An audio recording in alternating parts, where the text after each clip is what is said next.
Tsa 30% ndese ndodziwa zvakuti pachichewa timati chani kaya chichewa chani ndi sate pa zinthu 100 zina zonse ndoti akalandira 30% of the total of the total inde kuti analembetsa anali 7.2 million avota 4 chakuti ija tikumaionayi ndithu tikumalengezana now and again.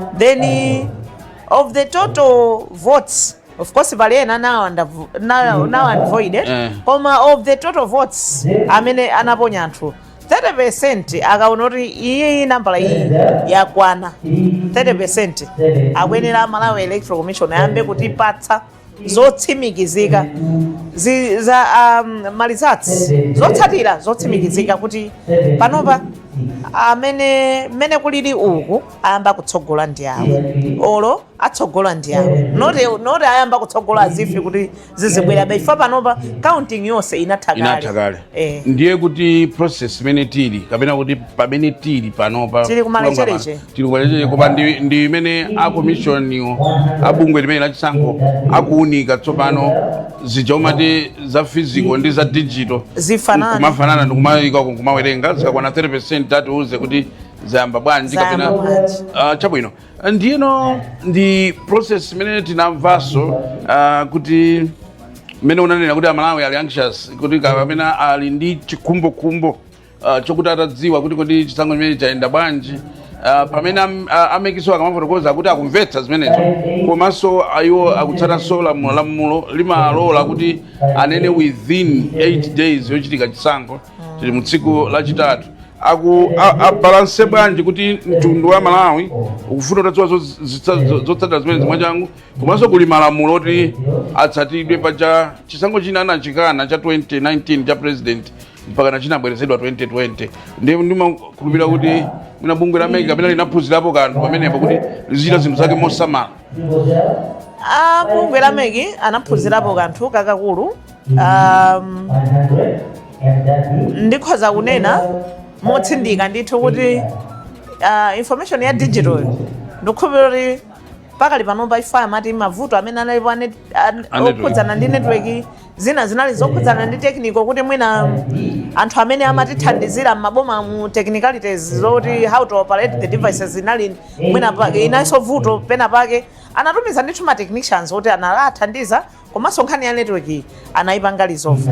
So ineyo ndikukhulupirira kuti amekiwo ku nkhani ngati ya kuma district anayoti ayipanga resolve panopa yatsala choti zibwere kuchokera kuma council kumene zilipo akapanga aggregate zonse aziphatikiza pa district paja anyamule abweretse kunoko. So iwowo ngati a commission akuona kwambiri protocol yokuti tisadumphe step ina ili yake chifoti akadumpha step ina yake adzapezeka wina wake onena kuti apa munadumpha izi fanyani ndi ufulu wa wina aliyese makhoti amakhala otsekula tsekunali lose munthu upititsa mulandu wina uliwonse kuti awa ndidumpha apa so sakufuna kuti pakhale zimene chifaka kukhala very careful zimene sizigwirizana ndi zimene Amalawi akuyembekezera kuti iyayi awerengetsa akadatiuza kuti uku mtsogoleri wathu ndu Malawi anzaiga tuno kuti amene zaka zisanu zikubwera zawo alamulire ndani. Malawi anzaiga tuno kuti phungu wawo wa nyumba ya malamulo ndi ndani, kansala wawo ndi ndani, akufuna zimene zonso atazidziwa. Komanso at the same time Meg doesn't want to gamble kuti angopanga zinthu kuti asangalatse Amalawi pamawa azikakhala ali akukedwa ndamalawi omwewo ku court chifoti court imakhala independent kuti tamva talandira madandaulo awo nde pamene popo I think Malawi Electoral Commission angofuna kuti apange balance kuti iwo asapange rush into kusangalatsa mbali imodzi pamene mbali ina akuona kuti there is a potential yowatsalira zinthu zina zake ndi akufuna apange rule out ka potential kamene koko kuti apange zinthu mwa ndondomeko anene kuti ifeyo tinatsata ndondomeko according to malamulo tikudziwa kuti mkulu chairperson wa Malawi Electoral Commission ndi judges wa High Court ndi akudziwa they are trading carefully. Chabwino timatero kuti mumvetsetse timakanga tubwereza koma ndifuna kuti zinthu zikuchitikabe kuti zotsatira zinayambe kufika koma tikufotokoza kuti chifukwa chani zinayambe kufika pakuoneka ngati pali progress chifukwa chokuti galimoto zimene zikubweretsa zotsatira zimene zochokera kumaboma zamba kuchulukiramo ndithu panopo mwina zikukwana mwina maboma 10 pa maboma 29 olo maboma about 8 zafika kuno ku main tale center ndiye ndifake ndimanena kuti mwina update imene ingabwereyo kapena zofotokoza za bungwe limene lachisankho la MEC amazafotokoza anso apa mwina atiuzeno kuti zinthu zayambapo kuyenda bwanji ngati kukhale kofotokoza zimenezo amabungwe osiyanasiyana ma-observers amene anabwera kuzaonera chisankho chimenechi achiteti anayankhulapo so ngati EU SADC akuti bwanji za chisankho chimene chinachitika lachiwiri mdziko lino.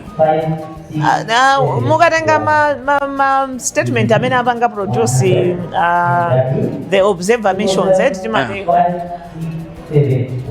ningonena kuti poyambirira tizidziwa kuti anthu ena ake amadzakhala ndi mwina ndi mtima onera zoti awawa abwera chisankhochi ndi chathu ka ifeyo ndi mmene tinapangira malamulo athu kuti tidzipanga chisankho every 5 years.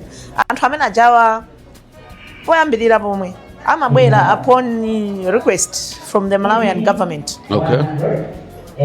Timachita boma lathu limapempha kuti bwerani mudzaona kumene kujango ifeyo tili ndi ngati we are members tingopereka chitsanzo cha kusadiki Southern African Development Corporation COMESA Commonwealth Market for Eastern and Central Africa ku AU African Union achina EU timalemba through unduna umene umaona za ubale wa ukazembe pakati pa Malawi ndi maiko osiyanasiyana. Timapempha kuti ifeyo tikupanga chisankho timapatsa kalenda our electoral calendar chisankho chathu chidzapangidwa masiku akuti ngati mungakhale ndi mpata muzatitumizire nthumwi zokuti zidzaonerere chisankho chathu nde kwinako mumagwirizana no mfundo zokuti pachizungu ndi terms of reference kuti akamadzaona chisankho chathu akudzaona chani ngati ifeyo ndiye kuti amayamba kuona electoral system yathu timatsata chani ndondomeko yoyendetsa chisankho imene ndondomeko yathu ikuyenda bwanji nde pamakhala zambirimbiri nde mapanga device you agree mwagwirizana kuti tikayitana ma observers akudzapanga observe chani kwenikweni nde awawa anabwera ma mission osiyanasiyanawo aliyense ali ndi report yake. Pali mfundo zina ndizofanana pali mfundo zina ndizosiyanako ena mwina amalowa kwambiri kuunika kwambiri mkati in depth ena awanga ndi nkhani yokuti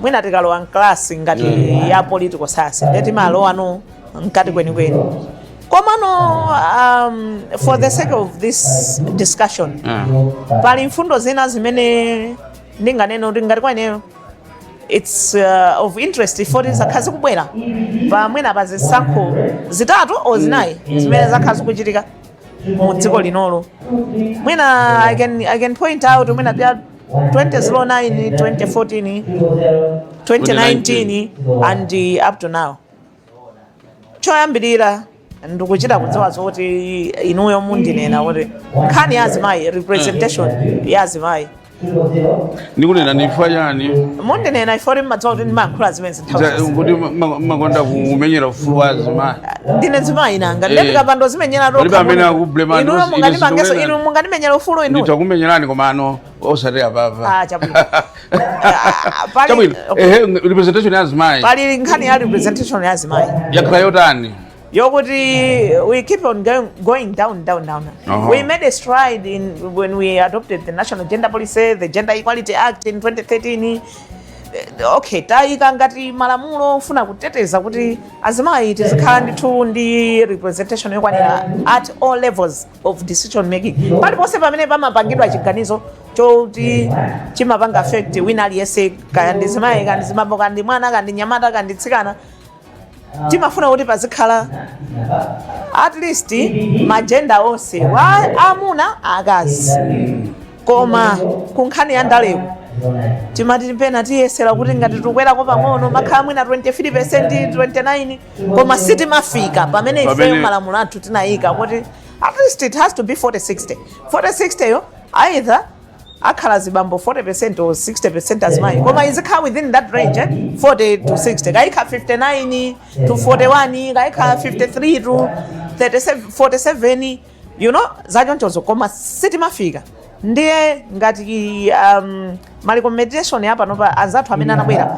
amanena zoti mwina Malawi tiganize zoyika malamulo oyika ma quotas for female representation in parliament kuma councils mwina so kati president akhale wamuna akhale vice wankazi ka president wankazi vice akhale wamuna zikhale clear stipulated into our laws and that's nifundo imeneso kaya unaona ripoti limenelo la EU amafotokozaso zomwezo ndi amapanga suggest kuti mwina kapena dziko lino poti mmene umafotokozera kuti it has been going back and forth pa issue imene opita chitsogolo bwerera mbuyo pakufunika mwina kukhazikitsa pana ali ganizo la kota kuti azimayi ku nyumba ya malamulo 28 azikhala kuti ali kumeneko kaya ndi 32 ndi ganizo labwino the Ganzara we know the practicability the practical part of it is what is the challenge.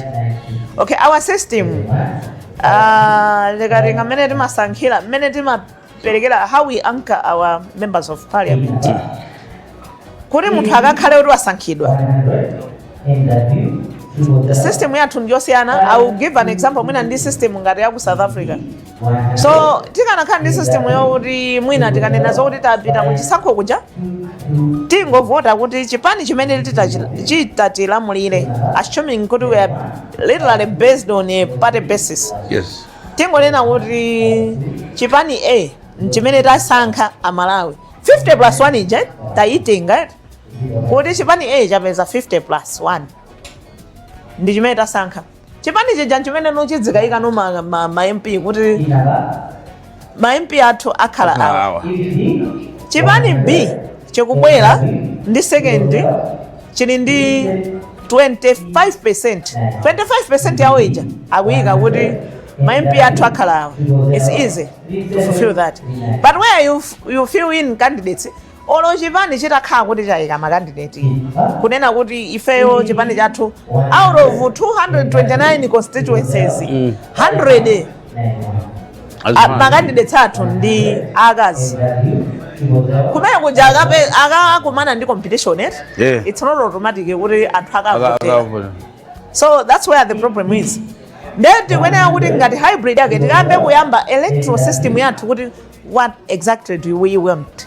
So even though pali ma recommendations ngati amene wawa there's a long way kuti tikapange kuti tikayike kuti ma recommendations aja tayikadi kuti izizi zitha kutheka chifukwa even mutatenga kuti okay, how are you going to control my independent candidates because they also have the right kuti akayime ngati independent.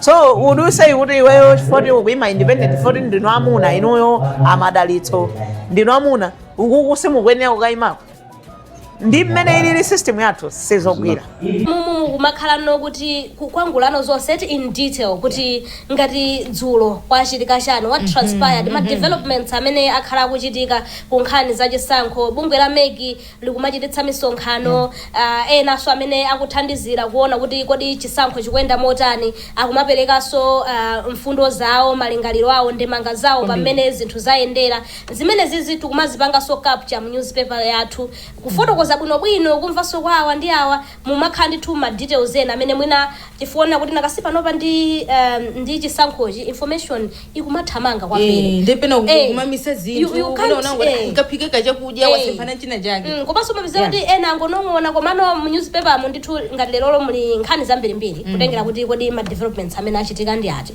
so anthu atha kudziwa ena kumati ayi kodi mungotchula anthu follow inde tikudziwa kuti ma presidential candidates tinawo 17 ulendo uno komano pafika zinthupa ndipo ngoyang'ana no sindikuziwa kuti anga ena ali pa 50 chakuti ena ali pa 30 chakuti ena ali pa 3 ena awonso ali ndi ma percentage awo komano for now I think chidwi cha Malawi ambiri chili pa amene ali kundunda amene ali most likely kuti kodi kuthamanga mpikisano uli pakati pa ndani ndi ndani nchifukwa yake so tumafuna kuti tisapase Malawi information iyambiri mpirina yakayipeza okha koma mwina tingo apase ma highlights kuti panopa mene zikuonekera mpikisano weniweni uli pakati pa ndani ndi ndani koma mpaka dali pano Bernard ndi Betha Charles. Betha ukundimva? Ndikumva. Waswera bwanji Betha? Inaro ndaswera bwino mawa uno ndile na kuti ndaswera tikanga ndokuma tinene kuti wadzuka ayi akudzuka kulibe ndibafuna ndiperekole mukuru wadzuka bwanji koma dodora aizanga isadagone ndinene chikhambo waswera bwanji umenda kumaswera bwanji azanga ayi ife taswera bwino uli ndi update yotani Betha pa nthawi ino? mawa uno ndi update yokwana ma-constituency angapo ndithu chifukwa kunzimba tindi ma-constituency okwana 13 ndipo pano patatanda awiri kuti timalizitse. Okay, so pakamodzi uli ndi zotsatira zosatsimikizika kuchokera ma-constituency 11. Koma ina pada kakae. Nde mawa lero mwina ndiyambe ndi Zimba East. Yambe ni presidential. Jet Banda amene ndi wa PP wapeza mapoto kwana 1188. Takuzani Banda independent wapeza mapoto kwana 173. Akwame Bandawi amene wandi ya AAA amene wapeza mapoto kwana 225. Ndipo alaza siyakwera MCP apeza mapoto kwana 1227.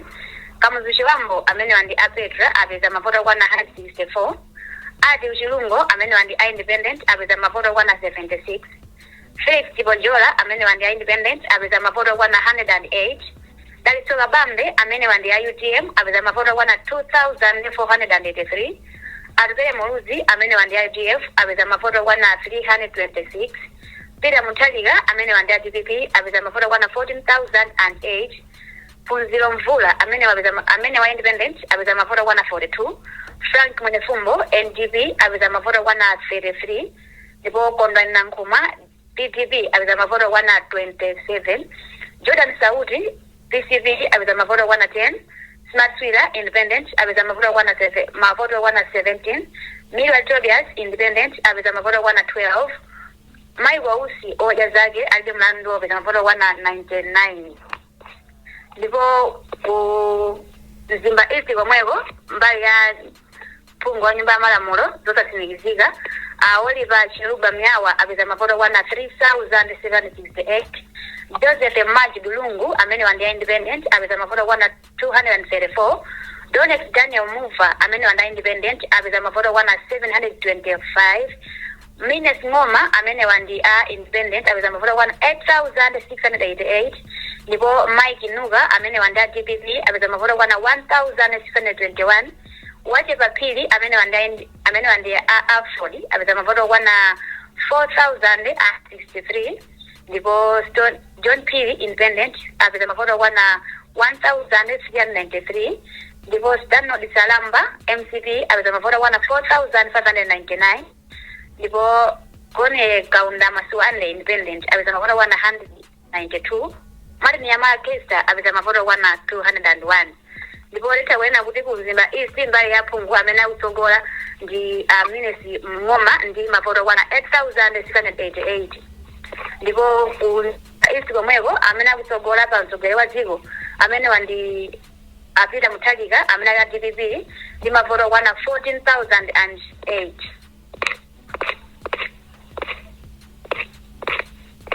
Ndipo Zimba West Constituency presidential iliso model Jet Banda apeza mapoto kwana 726. Tokozani Banda apeza mapoto kwana 118.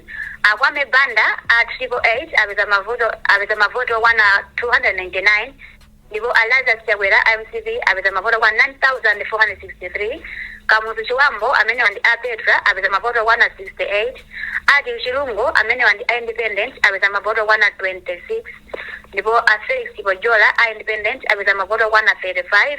Adalitsoka Bambe IGM amene wapeza mavoto 1094. Ndipo Adve Muruzi amene wandi IUDF apeza mavoto 124. Ndipo Peter Muthalika amene wandi DPP apeza mavoto 16261. Aphunzira Mvula amene wandi independent apeza mavoto 110. Frank Mwenefumbo amene wandi NPP apeza mavoto 113. Kontan Nankuma amene wandi PDP apeza mavoto 112. Ndipo Jordan Saudi PCP mavoto 104. Smart Twitter independent mavoto 108. Miriam Tobias independent mavoto 103. Michael Usi amene wandi Ojazake mavoto 167. Tili kunzimba West komweko parliamentary makamaka aphungu a nyumba ya malamulo pa zosatsimikiza. Asmani Nkhata apeza mavoto 221. Ali Mkandawire independent apeza mavoto 8584. Lochesa Maboba Nyelenda amene wandi independent apeza mavoto 724. Ndipo Venison Nguruwe amene wandi independent apeza mavoto 2403. Ndipo Grace Kamanga amene wandi DPP apeza mavoto 1421. Aida Mtali amene wandi Ford apeza mavoto 1457. Ndipo Hali Mkandawire amene wandi MCP apeza mavoto 5698. Sitasa kuena kuti kunzimba West Constituency amene okutsogola ndi Aki Mkandawire amene ali independent ni mavoto 8584. Ndipo ku presidential mameneko ndi amene ali mtsogoleri wa dziko amene akutsogola ndi Peter Muthalika ndi makamaka Lazarus Chakwera amene ali wa MCP ndi mavoto 9463. Ndipo tibwere ku Zimba South. Zimba South nyumba makamaka kumtsogoleri wa dziko ali motere. Joyce Banda ali ndi mavoto amene ali wa PP ali ndi mavoto 1259. Thokozani Banda independent ali ndi mavoto 112. Kwame Bandawe amene ndi AAA ali ndi mavoto 159.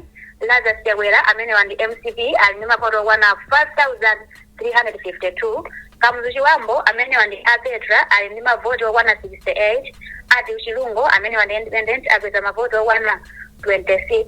Ndipo Felix Bojola independent mavoto 39. Dalitsoka Bambe amene wandi IUTM mavoto 619. Adve Muruzi amene wandi IUGF apeza mavoto 160. Peter Muthalika amene wandi DPP apeza mavoto 8710. Phunzira Mvula amene wandi independent apeza mavoto 124. Frank Mwenefumbo amene wandi NGP apeza mavoto 118. Kondan Nankuma amene wandi GDG apeza mavoto 116. Jordan Saudi amene wandi PCP apeza mavoto 105. Ndipo Smart Twitter independent mavoto 1 Miriam Tobias mavoto 107. Mega Usi Ojazake amene apeza mavoto 128.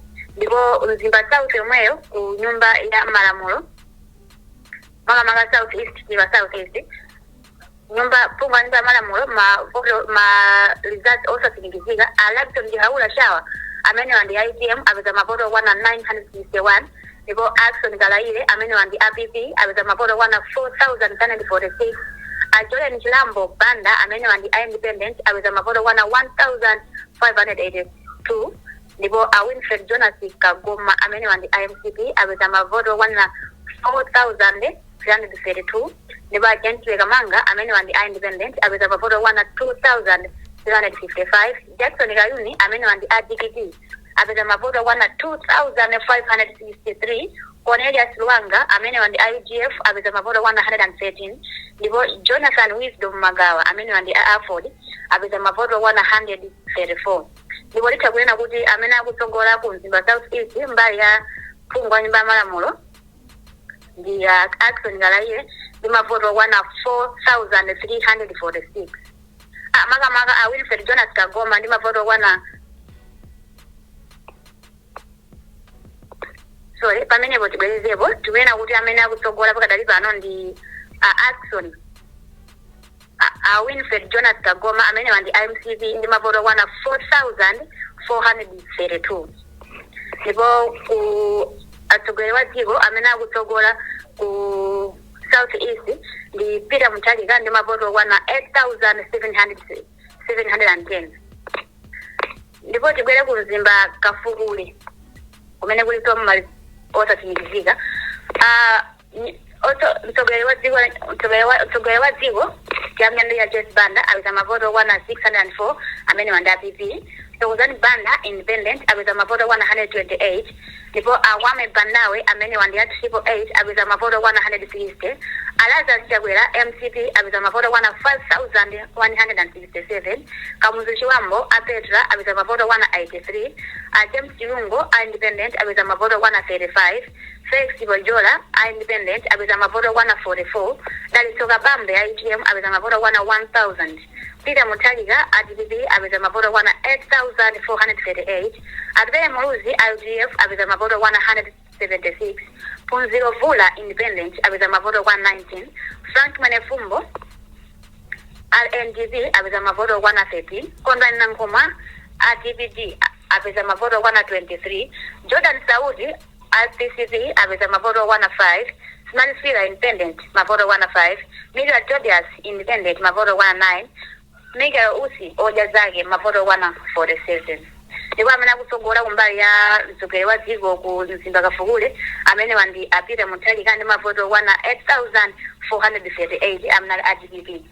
Ndipo nyumba ya malamulo madalitso Chidumbu Waloi independent apeza mavoto kwana 7,179. Elamia Chihana Alford apeza mavoto kwana 493.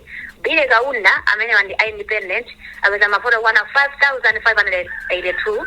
Yoda Muhango IGM apeza mavoto kwana 244. David Kingsley Nungu wa independent apeza mavoto kwana 46. Blan Nyilenda amene ndi woja zala alide mulandu wapeza mavoto kwana 81. Blessing Leach wa MCP apeza mavoto kwana 562. Ndipo Kenneth Sanga DPP apeza mavoto kwana 1,689.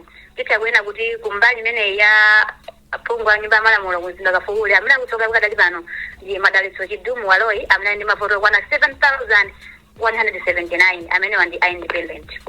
Ndipo timalize ndi Mzimba South Constituency kumene atsogoleri wa dziko akuyenda motere. Joyce Banda amene wandi APP akutsogola ndi mavoto kwana 1,495.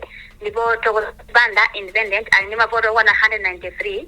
Akwame Bandawe amene wandi AAA ali ndi mavoto kwana 290.